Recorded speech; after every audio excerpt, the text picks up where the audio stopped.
যেটা বলা যাবে সেটা হচ্ছে ডেথ সার্টিফিকেট, যত তাড়াতাড়ি সম্ভব ডেথ সার্টিফিকেটটা এনে দেওয়া যায় ওটা আমরা দেখব।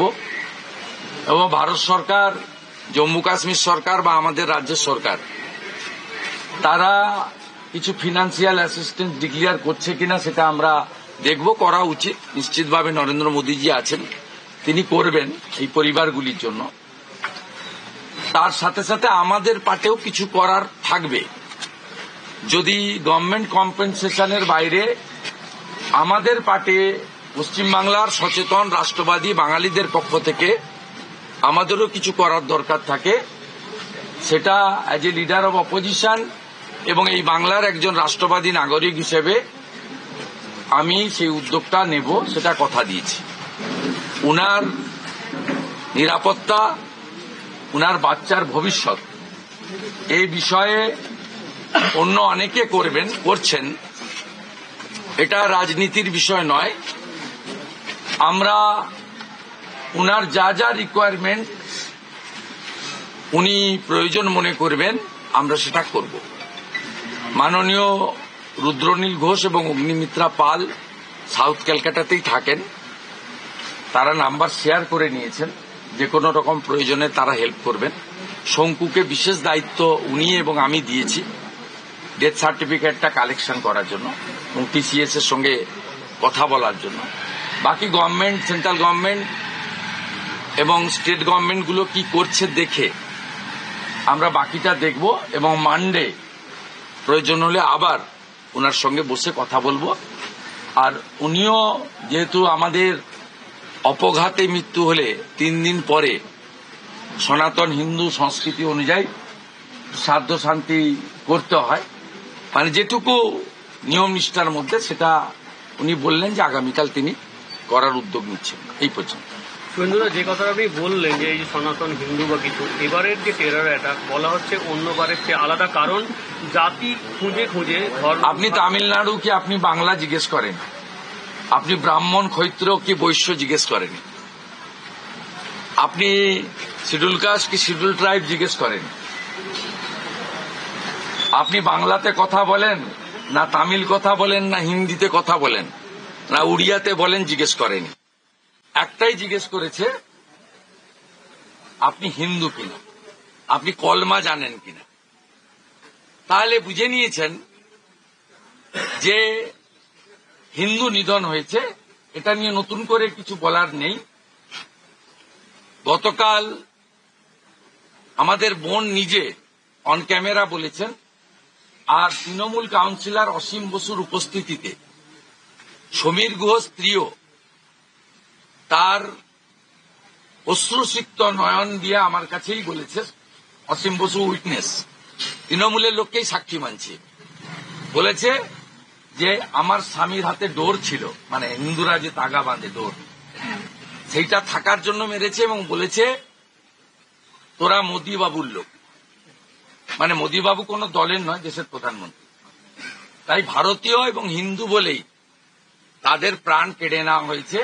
তারা নিরস্ত্র ছিল, তারা ভূস্বর্গ কাশ্মীরকে দেখতে গেছিল, উপভোগ করতে গেছিল, এবং এরা যাওয়ার ফলে অর্থনৈতিকভাবে সবচেয়ে বেশি সমৃদ্ধশালী হয়েছে কাশ্মীরের পহালগাঁও, অনন্তনাগ, বারমুল্লা, শ্রীনগরের মুসলিম কমিউনিটির লোকেরা।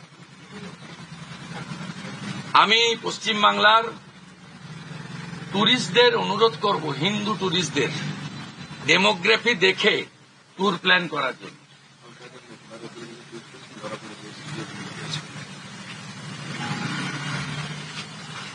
আমি ধন্যবাদ জানাবো,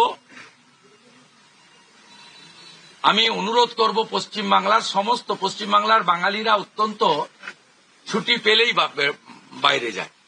1 দিন পেলেই বকখালি চলে যায়, 2 দিন পেলেই মন্দারমণি দীঘা চলে যায়, 3 দিন পেলেই পুরী চলে যায়, 4 দিন পেলেই গ্যাংটক, দার্জিলিং চলে যায়।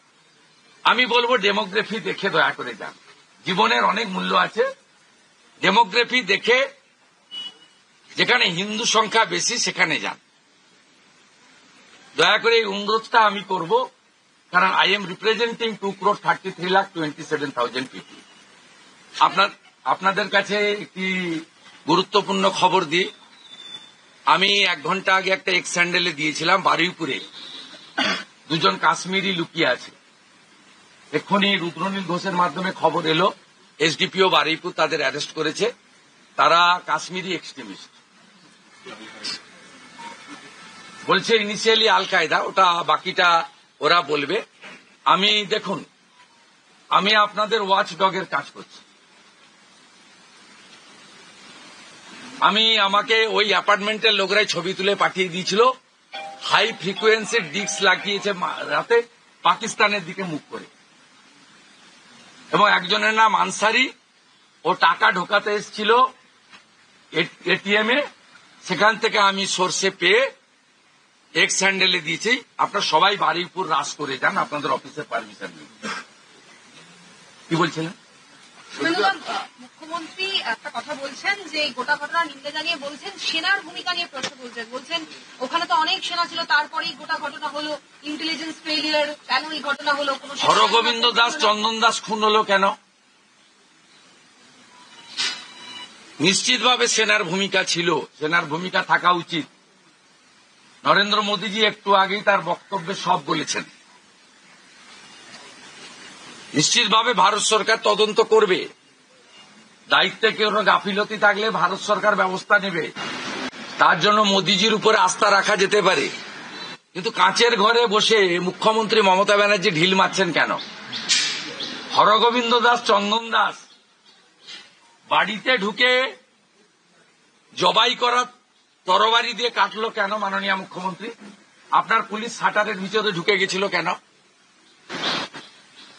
আপনার পুলিশ হাওয়া হয়ে গেছিল কেন ধুলিয়ান, মুর্শিদাবাদ, শামসেরগঞ্জে? আমি বলেছিলাম যাহা মোথা বাড়ি তাহাই আমার বাড়ি। আজকে বলছি যাহা মুর্শিদাবাদ তাহাই কাশ্মীর। টার্গেট 1, হিন্দু নিধন করো। মহিলাদের ছেড়ে দিয়েছে যাতে ফিরে এসে পাড়াতে, এলাকাতে, ওয়ার্ডে, নগরে, শহরে বলতে পারে যে হিন্দু পরিচয় দেখে খুন করেছে, যাতে বাঙালি যারা টুরিস্ট প্রিয় বাঙালি, ট্যুরিজম প্রিয় বাঙালি, তারা বেড়াতে গিয়ে এবারে হিন্দু পরিচয় দেবে না, নাম পাল্টে বলবে। শুভেন্দু অধিকারী যদি বেড়াতে যায়, শুভেন্দু অধিকারী কাশ্মীরে জিজ্ঞেস করলে বলবে আমার নাম জাভেদ মুন্সি। শুভেন্দু অধিকারীকে যদি বলা হয় কালমা পড়তে, এখন থেকে বাঙালি পর্যটকরা যারা মুসলিম অধ্যুষিত কেরালা বা কাশ্মীরে যেতে চান, তাদেরকে এখন থেকে কলমা একটা লাইন প্র্যাকটিস করে যেতে হবে। সেই জন্য বাড়ির স্ত্রী, বোন, মহিলাদেরকে ছেড়ে দিয়েছে, পুরুষদেরকে খুন করেছে, যাতে সমগ্র হিন্দু সমাজের কাছে এই বার্তাটা যায় যে তোমরা কখনো হিন্দু পরিচয় দেবে না, হিন্দু পরিচয় দিলে তোমাদের প্রাণ চলে যাবে। শুভেন্দুদা, পেহেলগাঁওয়ের ঘটনায় পাক প্রতিরক্ষামন্ত্রী খাজা আসিফ উনি বাংলার ভারতের সেনা নিয়ে প্রশ্ন তুলছেন, তো এখানেই একটা বিষয় ঘুরিয়ে দেওয়া উচিত ওর মাথা, পাক প্রতিরক্ষামন্ত্রী ওর মাথাটা ঘুরিয়ে দেওয়া উচিত। ইসরায়েল বাপ কা বেটা, নরেন্দ্র মোদী জিন্দাবাদ, নেতানিয়াহু জিন্দাবাদ। গাজাকে একদম মাটিতে মিশিয়ে দিয়েছে না, কিচ্ছু নেই, ঘাস ছাড়া কিচ্ছু নেই। এটাও একদম একদম লেভেল করে দেওয়া উচিত, একদম লেভেল করে দেওয়া উচিত।